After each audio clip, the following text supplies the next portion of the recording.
Okay, so today we will see now the Stokes condensation. That one is the extension of the Claisen condensation reaction. So we have seen the Claisen condensation reaction. That one we did react two moles of equivalent esters in presence of one equivalent of strong base to generate the 1,3 diketone or beta ketoester. So Dickmann condensation is the Claisen condensation is nothing but we did the intramolecular Claisen condensation. That means we have reacted two moles of ester in the same molecule. Okay, so that one we can in that way we can synthesize the cyclized compound like cyclohexane. So in that one also we have to generate the 1,3 diketone or beta keto ester. So now we will see now how the Stokes condensation is the extension of the Claisen condensation.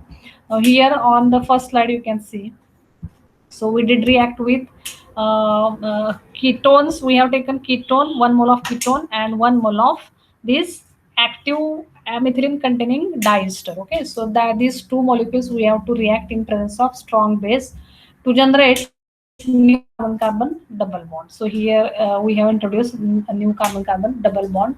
We'll see now one by one general reaction mechanism and applications of the Stokes reactions, or we can say Stokes condensation reaction. So this reaction is first invented by scientist H. Stokes in 1893.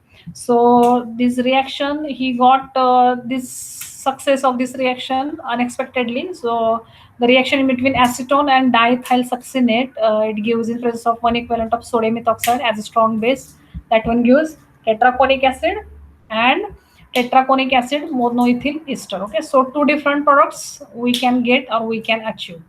So our target regarding the Stokes condensation is nothing but to generate this carbon-carbon double bond next to the electron withdrawal group.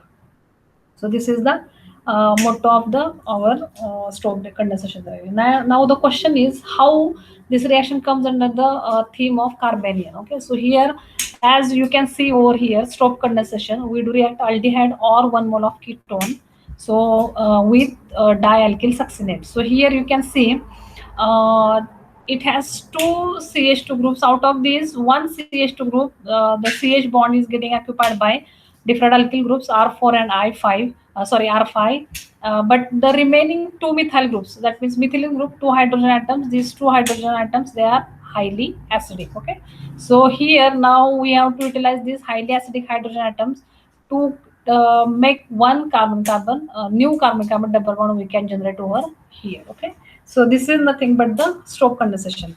So what are the requirements for the Stokes condensation? We need non-enolizable aldehyde or ketone, and second one we need enolizable dialkyl succinate. Okay, so this is the requirement for the Stokes condensation. Now we do think that where the carbanion is getting involved in this one. So here we'll see one by one at which point carbanion is getting involved, or at what point enolate is getting formed here in this Stokes condensation reaction. So what is the definition of Stokes condensation? Nothing but the formation of alkylidine succinic acids or their monoesters by the base mediated condensation of ketones and aldehydes with diethyl succinates is known as the Stokes condensation reaction. So here alkylidine, okay, alkylidine DENE represents the this carbon-carbon double bond. Succinic acid, here we have succinic acid acidic group, monoalkyl esters. Okay, so R3, and here is the ester group. Okay, so in group carbon-carbon double bond, acid group we have COH group, and ester group we have COOR. So this type of things we can get from the reaction in between aldehyde ketone and diethyl succinate. So here I have given the substrate scope. What are the R is equal to what is R1 2, which substituents we can replace over here. So that could be the aliphatical R group we can use, aromatic R groups we can use. So alkenyl, that means carbon-carbon double bond, COCl group we can use. Okay, so different types of cyanide containing groups we can use. So substrate scope is more in case of aldehyde and ketone also. Now what is the substrate scope of R3? Okay, so here we can also we can join different types of chain compounds or alkyl or aryl compounds. So different functional groups also we can join over here, and we can do the reaction. So all substrate scope I have given here. Now the next thing, what type of base, strong bases we can use here? Sodium methoxide, as we know, sodium methoxide, potassium tertiary butoxide we can use, sodium hydride, which is the strongest base we can use, sodium methoxide, sodium metal, so we can use. Okay, so like this we can use different types of bases to generate this type of final compound. The solvent, what type of solvent we can use? So diethyl ether, ethanol, polar protic solvent, tertiary butanol, polar protic solvent, diethyl ether, polar aprotic solvent. So substrate and solvents we can use. I think both types of solvent we can use. Polar protic as well as polar aprotic solvent we can use for the Stokes condensation reaction. Next one, now we will move for the mechanism of the Stokes condensation reaction. So here, one by one, I have given all steps which are involved in the Stokes condensation. So the first step of the Stokes condensation is the deprotonation of the succinate at the alpha carbon atom to afford an ester enolate. Okay, so first step is it involves the Claisen condensation of the uh, our succinate. Okay, so whatever ester we have used, that contains two or at least one methylene group should be it should be present there. If two are there, then it's also fine, but at least we should have at least one enolizable or two enolizable hydrogen should be there. Then only we can conduct the Stokes condensation reaction. So see, if you will watch at the mechanism, you will see carefully at the mechanism. Different name reactions they have involved in this Stokes condensation. So first step is, as I have said earlier, that this is nothing but the extension of the Claisen condensation reaction. So here is the first step is the Claisen condensation. That means the abstraction of acidic proton by the strong base. Okay, so a strong base, sodium methoxide, that one is abstracting proton to generate carbanion or enolate ion. Okay, so here you can see we have generated carbanion or enolate, and that enolate we can use as a nucleophile, and we can add nucleophilic addition reaction across carbon oxygen double bond. Okay, so this is the 1,2 direct addition reaction of the enolate to the carbonyl group of the aldehyde. Okay, so this is 1,2 direct addition reaction which involves carbanion or enolate ion. Okay, so the first reaction, it's finished. That first reaction involves Claisen condensation reaction, abstraction of proton and generation of enolate, and generation of enolate acts as a nucleophile, and it adds to the electrophilic carbonyl carbon to form this type of beta alkoxy ester. Okay, so next step of the reaction is the aldol condensation reaction. So the second step is the aldol condensation reaction. So aldol condensation is nothing but the reaction in between two same moles of aldehyde, or 1 mole of ketone, 1 mole of aldehyde, like that in presence of base. Okay, so here we don't need the base because already we have generated the enolate, and this enolate acts as a nucleophile, and that one is getting added, or nucleophilic attacks occurs at the carbonyl carbon atom. Okay, so in this way we can generate the beta alkoxy ester here. So normally what we do in aldol condensation reaction to generate the beta hydroxy ketone, but here we are not going to quench this reaction product. We are going to stop here beta alkoxy ester point. Okay, so we need this ester O minus for the further attack. Okay, so in this way we did use here the aldol condensation type mechanism to get the beta alkoxy ester. Okay, so next stage, what is the next stage? Whatever ester enolate we have generated in situ, that undergoes an aldol reaction. So we have seen at second reaction condition here, that aldol condensation, we have used this ester enolate for the aldol reaction. Okay, now this aldol reaction with carbonyl compound to form the alpha alkoxy or beta alkoxy ester intermediate. Okay, so we have finished over here, that we got beta alkoxy ester intermediate. Now next step.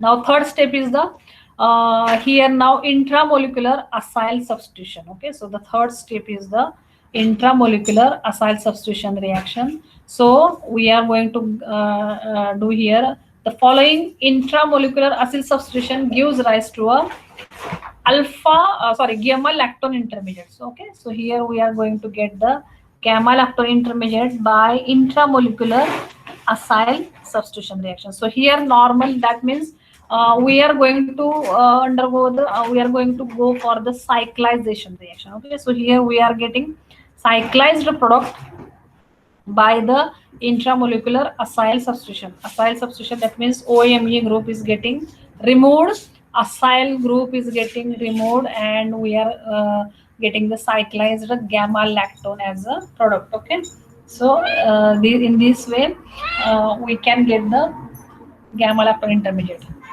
Now next, what is the next reaction? This gamma lactone undergoes the ring opening. So once we form ring cyclization, and the same ring we are going to open that one ring opening reactions to concomitant double bond formation. Okay, so once we form the ring, we have to open up the ring by use of the strong base. And once that ring is getting open, at the fourth stage I have written here, ring is getting open to form this carbon carbon new carbon carbon double bond at this active methylene site.